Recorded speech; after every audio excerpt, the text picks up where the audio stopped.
আসসালামু আলাইকুম বন্ধুরা, কেমন আছেন সবাই? আমি প্রবাস থেকে। তো প্রতিদিন আবার চলে আসলাম মালয়েশিয়ান অত্যন্ত কিছু গুরুত্বপূর্ণ ভাষা নিয়ে আপনাদের সামনে।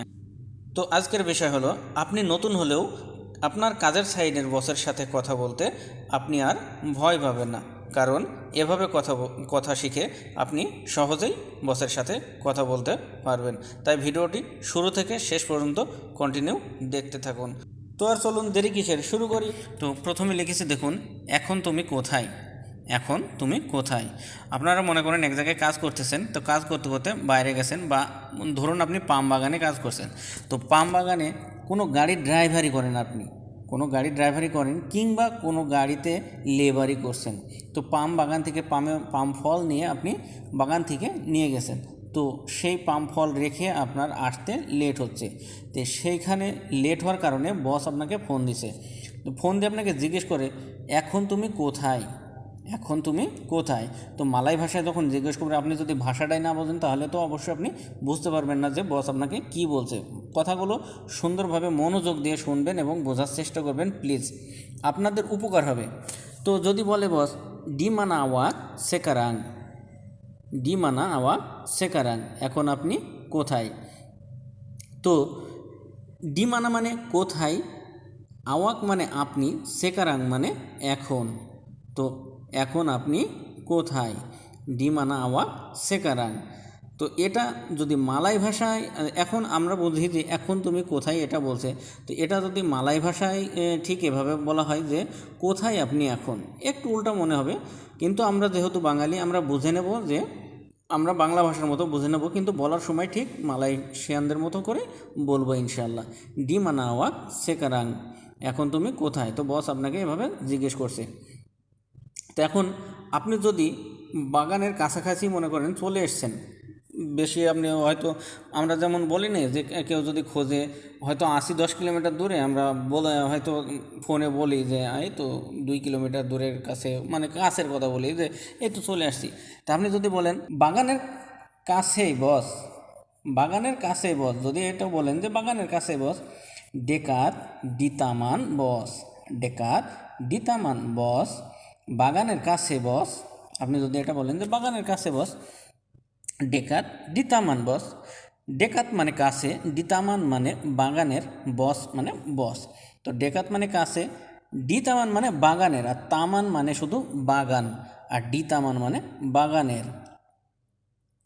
তো বাগানের কাছে বস, ডেকাত দিতামান বস, বাগানের কাছে বস, যদি আপনি এটা বলেন। আর প্রত্যেকটা শব্দের অর্থ সহ আমি বলে দিচ্ছি, প্রত্যেকটা শব্দের অর্থ সহ শেখার চেষ্টা করবেন। আর প্রত্যেকটা ভিডিও শেয়ার করে রাখার চেষ্টা করবেন সবসময়, কারণ আপনারা যদি একবারে না বুঝতে পারেন, পরক্ষণে নিরিবিলি টাইমে সুন্দরভাবে বুঝে শুনে দেখার চেষ্টা করবেন। আর আপনার একটা শেয়ারের মাধ্যমে সবার কাছে ছড়িয়ে যাবে, যারা মালয়েশিয়ান ভাষা শিখতে ইচ্ছুক তাদের অনেক বড় উপকার হবে। তারপরে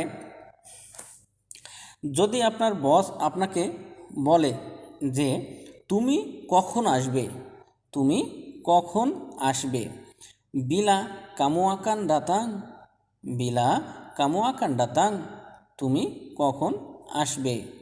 তো বিলা মানে কখন, কামু মানে তুমি, আর আকান দাতাং মানে আসবে। এই যে এখানে একটু বোঝার চেষ্টা করবেন যে বিলা মানে কখন, কামু মানে তুমি, আর দাতাং মানে আসা। তো যদি বলেন যে বিলা কামু দাতাং, তাহলে কখন তুমি আসা, কারণ দাতাং মানে আসা। কিন্তু যখন আপনি বলছেন যে আসবেন মানে ভবিষ্যৎ, ভবিষ্যতের কথা আসছে, তো ভবিষ্যতের কথা যেখানে বোঝাবেন সেখানে হবে আকান বসবে তার আগে। তো আকান দাতাং মানে কখন আসবেন। তো বিলা কামু আকান দাতাং, তুমি কখন আসবে। তো কামু মানে তুমি। আবার যদি এখানে আওয়াক বলে, আওয়াক মানে আপনি, আর কামু মানে তুমি, যে কোনো একটা বলতে পারেন। আর কামু আওয়াক শব্দটাই সবচেয়ে বেশি ব্যবহার করে, সবাই সম্মান দিয়ে কথা বলার চেষ্টা করে। আপনার বস যদি মানে সুন্দরভাবে কথা বলে, আর যে আপনিও যদি তাকে সুন্দরভাবে কথা বলতে চান সম্মান দিয়ে, তা আওয়াক শব্দটা ব্যবহার করবেন। আর বস যেহেতু আপনাকে বলছে যে তুমি, তো এটাও সুন্দর কথা, খারাপ না। তারপরে আপনি যদি বলতে চান যে চলে এসেছি বস, চলে এসেছি বস, ছায়া সুডা মারি বস, ছায়া সুডা মারি বস, আমি চলে এসেছি বস। তো আপনি যদি এটা বলেন যে আমি চলে এসেছি বস, ছায়া সুডা মারি বস, আমি চলে এসেছি বস। ছায়া মানে আমি, সুডা মারি বস মানে চলে এসেছি বস।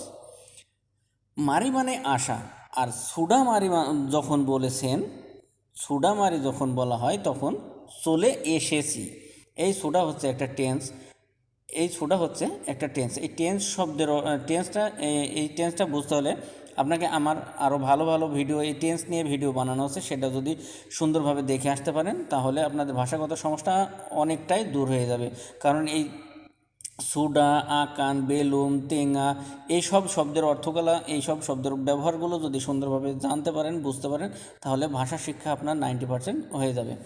তো সুডা মারি মানে চলে এসেছি। সুডা শব্দের ব্যবহার সেখানেই হয় যেটা কিছুক্ষণ আগে কাজ সম্পূর্ণ হয়ে গেছে, যে কাজ সম্পূর্ণ হয়ে গেছে সেখানে এটা বোঝাতে হলে সুডা শব্দের ব্যবহার হয়।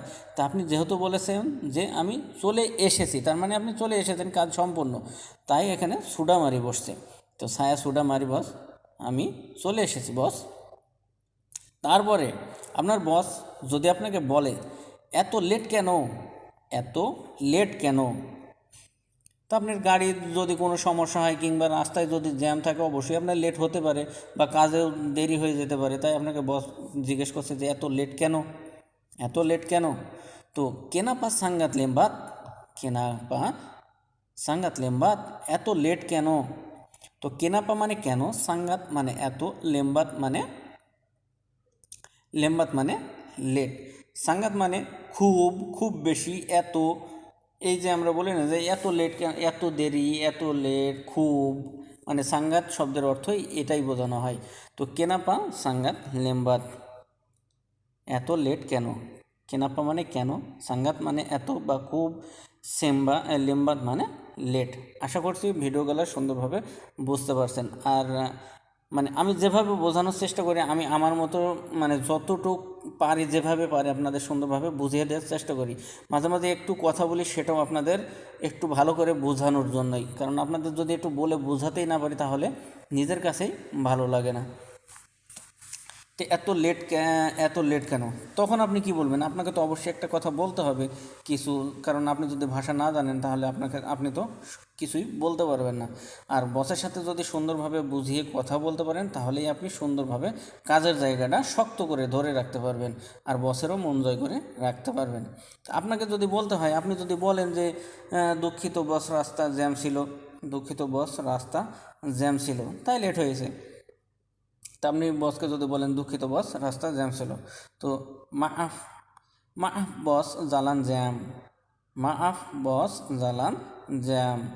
দুঃখিত বস্তা, সরি বস্তা বলে ফেলছি, দুঃখিত বস, রাস্তা জ্যাম, দুঃখিত বস, রাস্তা জ্যাম বা জ্যাম ছিল।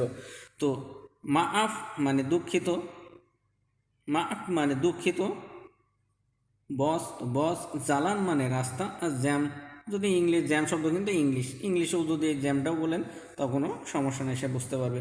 মা বস, জালান জ্যাম, দুঃখিত বস, রাস্তা জ্যাম বা রাস্তা জ্যাম ছিল, এটাই বুঝে নিতে পারবেন।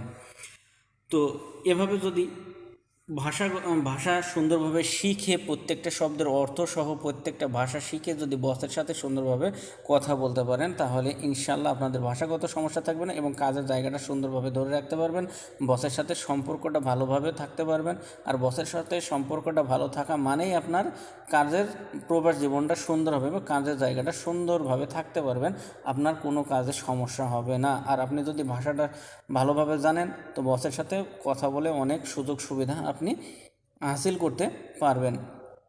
আর ভাষাগুলো শিখতে হলে অবশ্যই চ্যানেলটি সাবস্ক্রাইব করে পাশের বেল আইকনটি বাজিয়ে রাখবেন, পরবর্তী ভিডিওগুলো ডেলি বাই ডেলি ভিডিওগুলো সবার আগে পেতে, নোটিফিকেশনগুলো পেতে। তো ভালো থাকবেন, সুস্থ থাকবেন, দোয়া করবেন আমার জন্য। আজ এ পর্যন্তই, আল্লাহ হাফেজ।